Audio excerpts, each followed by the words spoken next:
الكتاب أقواما ويضع به آخرين. وقال شاعر: انسان سر تقوى علم عرفان مزکوی، انسان سر تقوى علم عرفان مزکوی، رفتار فقوانینو دا قرآن مزکوی. انتهائی واجب الاحترام حضرات علماء کرام او زمونږ د دغه علاقې ډیرو غیورو په دین باندې مینو مسلمانانو، یو طرف ته ما ته وګورم، زما ستا په سټیج باندې نن هغه بهترین ګلان راغلي، زما ستا محفل ته هغه جید علماء کرام، هغه مفتیان عظام، مناظر اسلام مفتی محمد ندیم محمدی صاحب او د هغې سره حضرت میا صاحب مبارک تشریف فرماو. ډیر لږ وخت کې ستاسو دغه پروګرام اختتام ته رسیدونکی دی. یو خبره ډیره زیاته هغه په افسوس سره کوم، نن زمونږ قاري صاحب محترم په سټیج باندې آخري وخت کې آخري نشست کې د قرآن عظیم الشان تلاوت ته تشریف فرماو، د قرآن وجید تلاوت یې کوو. کاش که په دې ځای باندې نن مسلمان موجود وي، مسلمان د قرآن تلاوت اورېدلی وي، د قرآن مجید په تلاوت یې سینه منور کړې وي، معطر کړې وي. دا محفل، دا خوشبیاني، د دې محفل برکتونه، رحمتونه،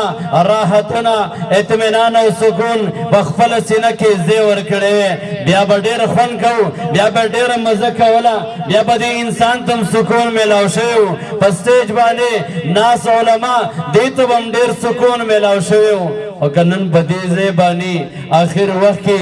یو اجړا ګډېدی، یو ډمه ګډېدی، بیا به دغې ډمې د دغې ګډا ته، د اجړا دغې ګډا ته ما او تا به د هغې نه تښتېدونه، ما او تا به 2 قدم وړاندې تلو، د ګوتو په سرونو به ودرېدو. ورېږه اخري ګډا ده، اخري ارزو ده، اخري تمنا ده. صبر وکړه چې دا تمنا پوره کړم، صبر وکړه چې د زندګۍ دا ارمان پوره کړم. بیا څه پته لګي په ژوند کې د دونه عظیمې ګناه موقع به کله میلاویږي.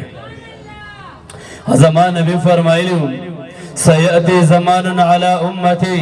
يفرون من العلماء والفقهاء. زتاست مختصر خبركم بهر کم ملګری ولال دي، 2 ټوک الفاظو کې خبر راوندم. زمان نبی فرمایلی آخر وخت چې راشي خلق به د علماو نه تختی، خلق به د فقهاو نه تختی، د مساجدو او د مدارسو لمن باندې به داغ لګولو ته خو تیار وي. ها د دغې مدرسې د آبادۍ دپاره، د دغې مدرسې دپاره مخفوړان دی بوتلو د فاره، د دغې مدرسې مرستې او تعاون د فاره، دغې مدرسې ته بچي ورکولو د فاره دی به کلم تیار نه وي. د ده به تمنا دا وي، د به سوچ دا وي، نظریه به اغیارو جوړه کړې دا وي. دا سړی چې دی ملا دی، دی وزګار شوی دی، مړه ده ته به رزق څوک ورکوي؟ زما دا بچی چې عالم شي ده ته به رزق څوک ورکوي؟ د رب ذوالجلال فذات قسم حضرت مولانا شیخ القرآن والحدیث مولانا محمد ادریس نو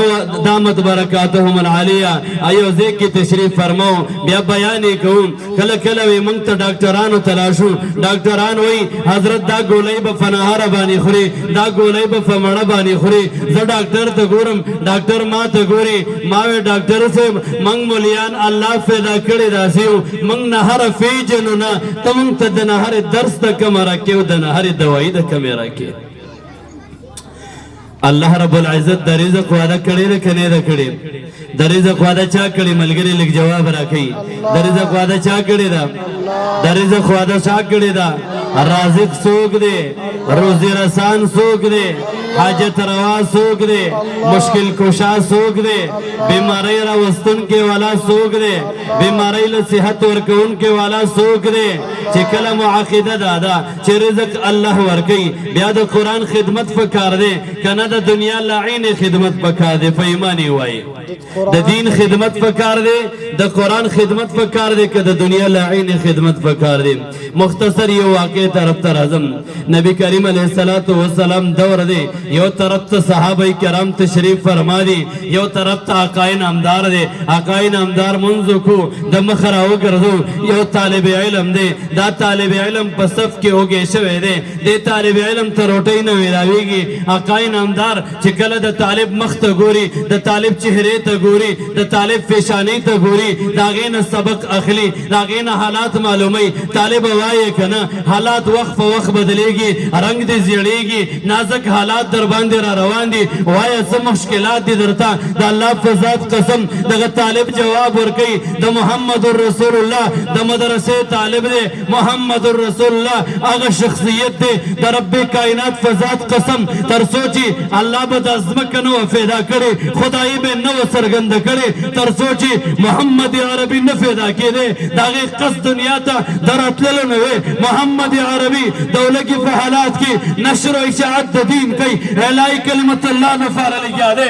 طالب دا مدرسی دا قائن اندر اعلان کی تپوس کی طالب وایا کم کیفیت در باندر اگلے وجہ صدا طالب ہوئی دا اللہ فضاد قسم محمد عربی وورا سورج تیرے شوی روٹائی نہ میلاوی گی اوبن میلاوی گی مشکلات سرہم تحابون تفوس کی وصحابو پتاسو کی سوکشتے دا سے نر مجاہد تکنا مجاہد صفہ سالار یو مضبوط یو جرنیل چا غرا فاشی زما دغه طالب ته روټي ورکی د رزق بندوبست وکي اسمانم نظاره ګوري زمکم نظاره ګوري چار دیوارم نظاره ګوري اقای نامدارم نظاره ګوري د اسمان ملائکه نظاره ګوري عرشم نظاره ګوري رب کائناتم د محبوب کردگار د شفقت په تماشا ده طالب ته د محبت په تماشا ده طالب سره د مینې د جذبې د ولولې په تماشا ده رب کائنات نبی فرمای طالبانو سوچتے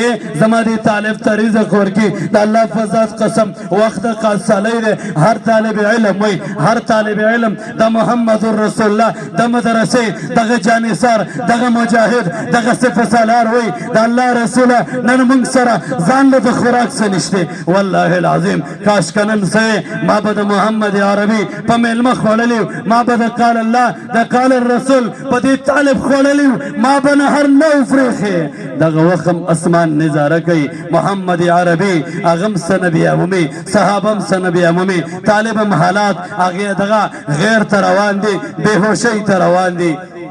تاسو باوریدلی سلمان فارسی د محمد عربی هغه مدرسې هغه طالب دی حضرت سے محترم تشریف فرما دی د فارس نه راغلی دی دغه ځای کې قال الله قال الرسول زده کوي زده کوي لږ وایي قال الله قال الرسول زده کوي آخر وقت اغا مبارک لمحات رال رسول الله مبارک د طلباونه تفوس کو طلباوی مونږ سره سنشته یو طالب علم سلمان فارسی ته وای سلمان فارسی لګ ودرېګا سلمان فارسی وای ما سره خو سنشته ځان یو مسافر طالب علم ما سره سمیلاویږي چې زبې طالب علم ته ورکم سلمان فارسی وای اقای نامدار او فرمایل سلمان فارسی لال شاه دماده لور مبارکی د فاطمه الزهرا زما د لخت جگر د جنت د بیبیانو سردار دروازه وټکوا هغه دروازې نه بس میلاو شي راوړه فطالب یو خړه د الله فزاد قسم تاریخ محفوظ کړی دی سلمان فارسی وای دروازې ته راغم دروازه می وټکولا سوال او جواب وشو جواب میلاو شو سلمانا منګ باندې شپې تیر شوې ورځې تیر شوې شوارزونه تیر شو د الله فزاد قسم د جنت د بیبیانو سردار پکور کې پنغری کې اور نه دی بل شوی چې ځان د فارغ خوراک تیار کی سلمان فارسی وی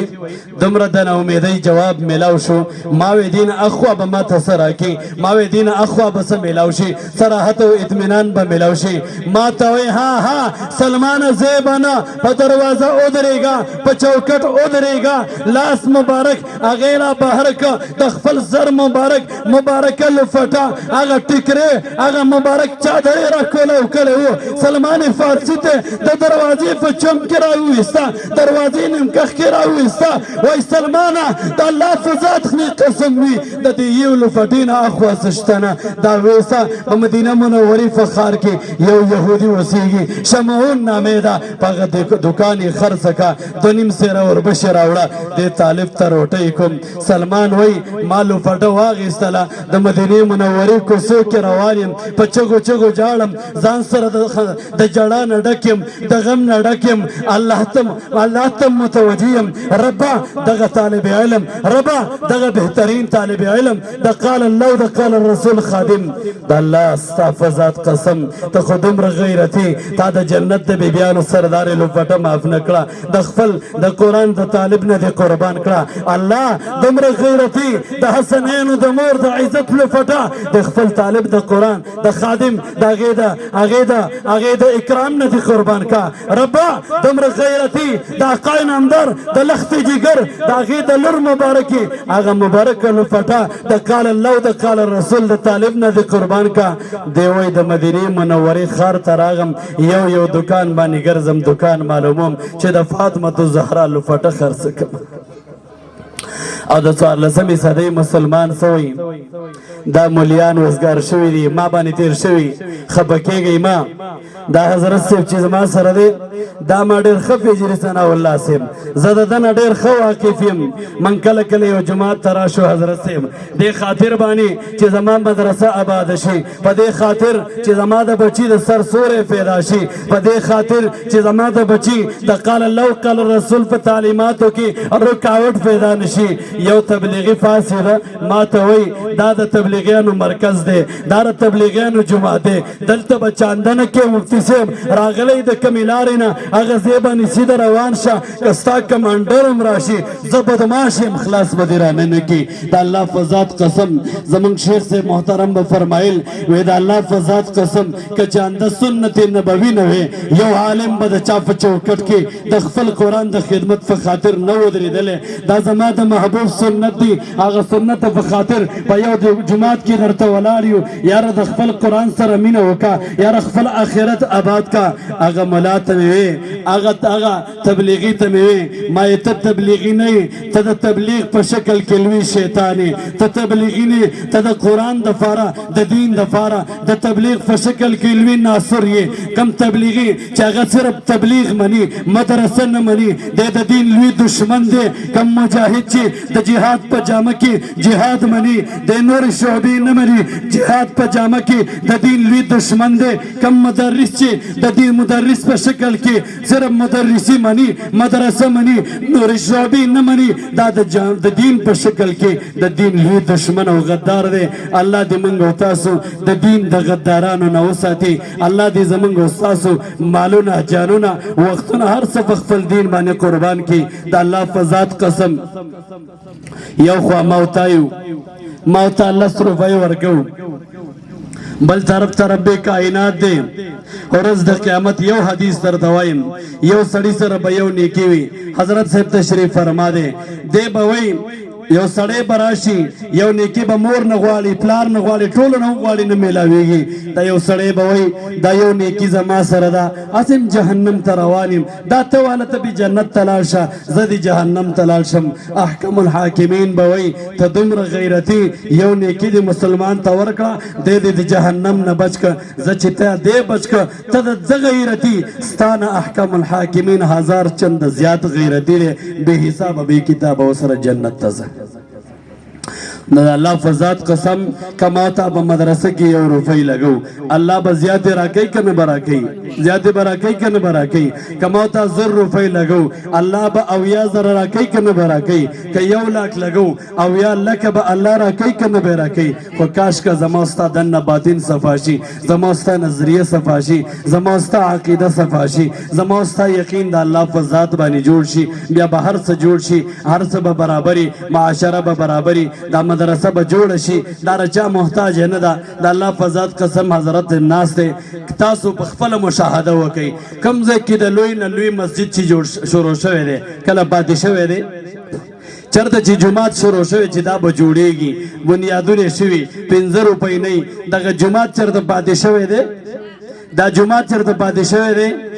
کوم ځای کې د لوی نه لوی مدرسه هغه چې روانه شوې ده په ایمان یې وایي دغه مدرسه چېرته فاتح شوې ده الله رب العزت یې جوړوي دا په دې ملا صاحب هم امتحان دی په دې خادم هم امتحان دی په دې قوم هم امتحان دی ملا ګوري چې دی څومره منډوي خادم ګوري چې دی څومره منډوي سرمایهدار ګوري چې د مدرسې دپاره څومره سرمایه ورکوي څومره بچي ورکوي څومره وخت ورکوي څومره بهترین سرمایه آخرت دپاره جوړوي نو د الله رب العزت نه به سوال کوو الله دې زموږ او ستاسو مالونه د خپل دین دپاره قبول او منظور کړي ټول وایي آمین واخر دعوانا ان الحمد لله رب